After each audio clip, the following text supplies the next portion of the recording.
Again, on behalf of the staff and school here at St. Peter's, we want to wish all of you a very blessed and happy Easter. For it is today that we celebrate something incredible.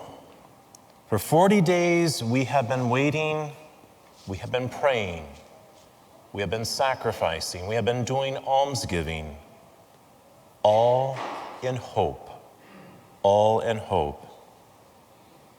Yet in this still moment in our world, what do most others wait for? The stock market to open up tomorrow morning? Us to return to our video games, watching television, eating our favorite foods that we've sacrificed for the last 40 days, that opportunity to watch sports. In the silence, our world rather longs for noise again. Maybe the silence has been too much for these last 40 days. We long for those flashy images and long for the busyness we've been forced to leave behind during these weeks of Lent. And it's striking, but we can't ask to help. But why? What's the hurry? Well, perhaps our world fears silence because it's in the silence and the stillness that we encounter something very profound, something very unique. And these moments like Holy Thursday, Good Friday, Holy Saturday, we hear that powerful voice of Christ speaking in that silence to our hearts. His light, it shines in our lives in a way that changes everything.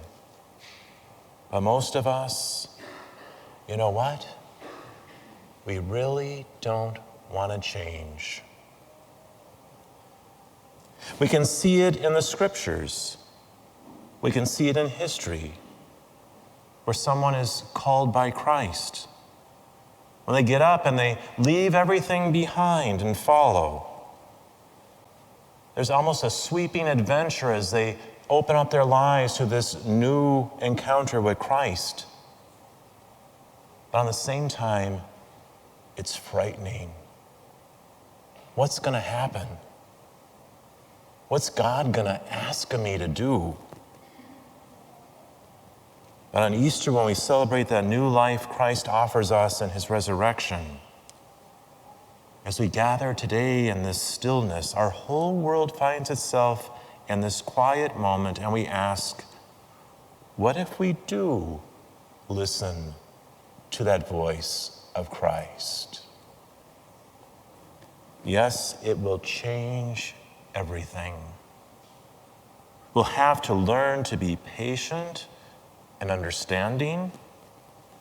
We'll have to leave behind our sins. We'll have to leave behind our selfishness in our lives.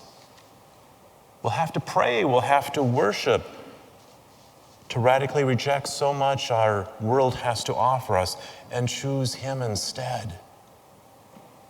Wow, it's kind of radical. It also changes everything because we will become more peaceful. We'll become more joyful. We'll become more hopeful because we will know that nothing in this world really matters at all that much if we're living for our eternity instead. A challenge today is to realize that rather than run from his voice, if only we'll listen, we'll be a lot better off. Hopefully this is what we found in this Lent we've been going through, where we've been forced to stop and reflect on our careers, on our families, on our weaknesses, those things that are going on in our lives. Hopefully we've slowed down and realized the noise, the rush. What good? What good is all that doing for us in our lives?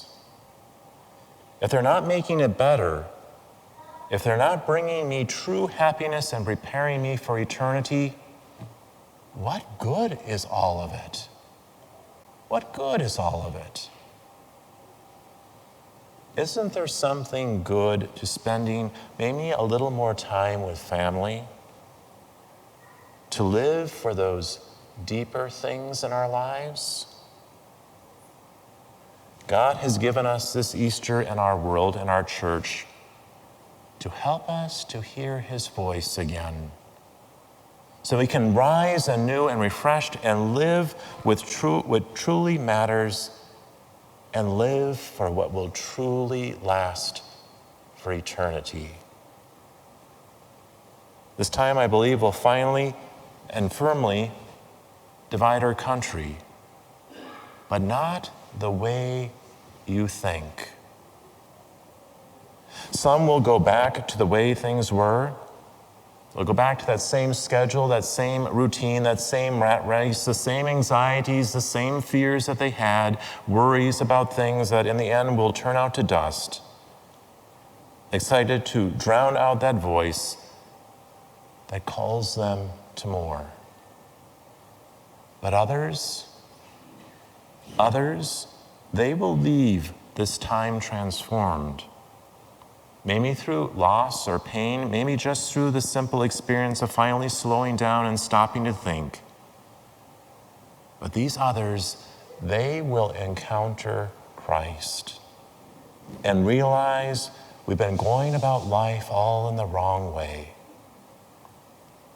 We find ourselves with so much noise, so much chaos in our world today, that we haven't heard the voice of the Lord calling us to rest in him and to find only that joy that Easter can bring.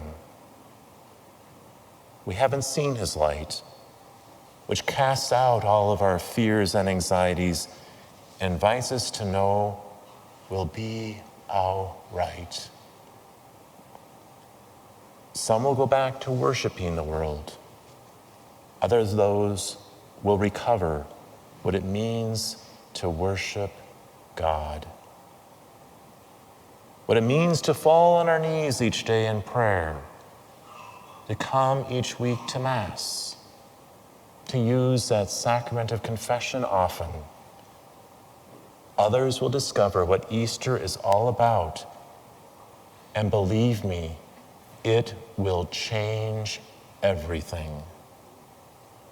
On this beautiful day of the resurrection, in the silent moment, the world is calling us back to darkness, but Christ is calling us to come home to him. Only one question really remains then. To whom will we go? What will we discover? An empty tomb? Or will we discover Christ as we begin this Easter season? Happy Easter to all of you.